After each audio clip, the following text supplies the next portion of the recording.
warahmatullahi wabarakatuh. Waalaikumsalam warahmatullahi wabarakatuh.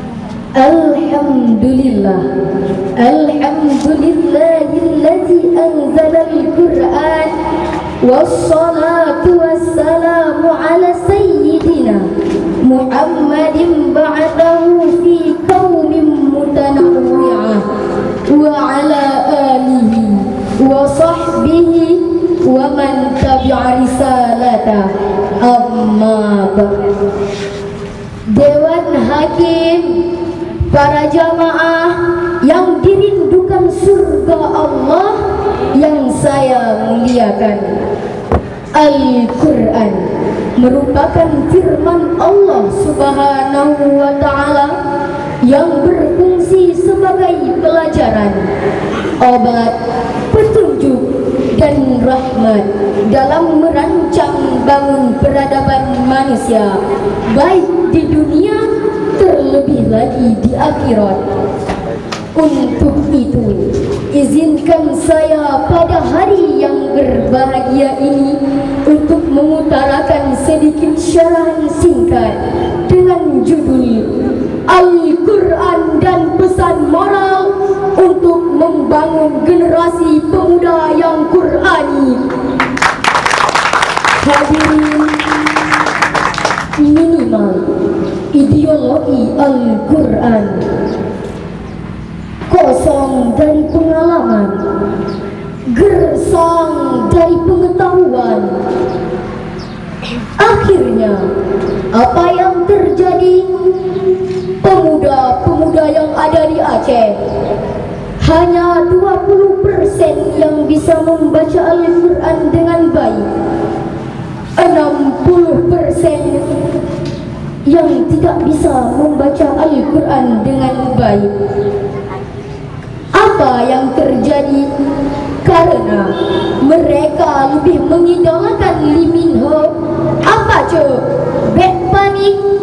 Itulah yang selalu diidolakan daripada sang baginda. Sepakat hadirin? Sepakat. Oleh karena itu, muncullah para pemuda-pemuda yang buta agama.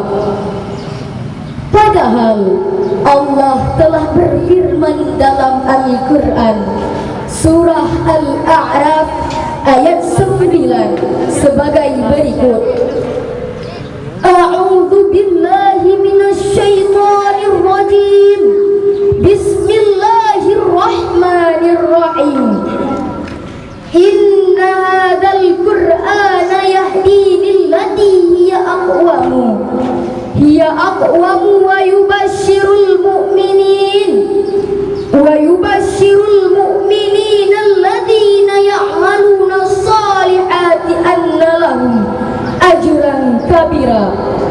Artinya, sesungguhnya Al-Quran ini memberi kabar gembira kepada orang-orang mukmin yang mengerjakan kebajikan, bahwa bagi mereka ada pahala yang besar.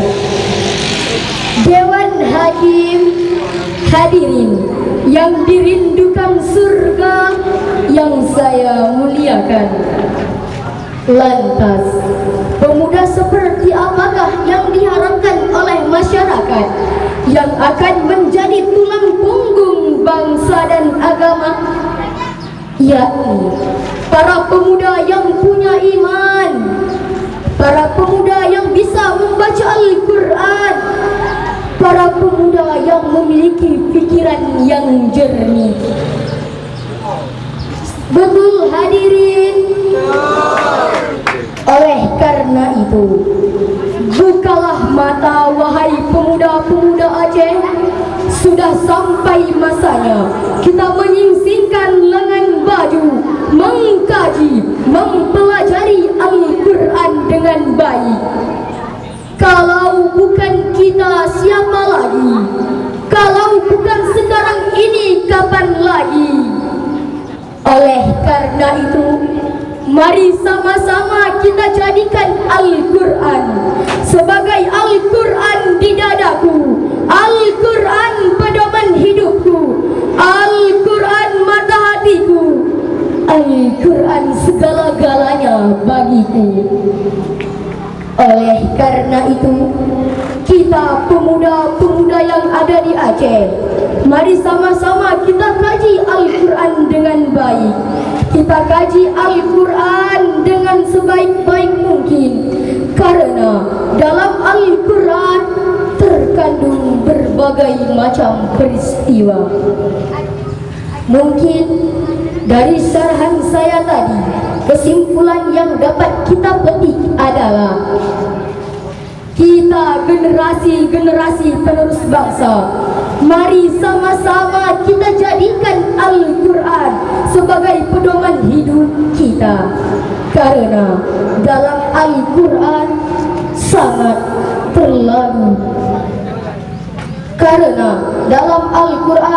terlalu banyak peristiwa-peristiwa.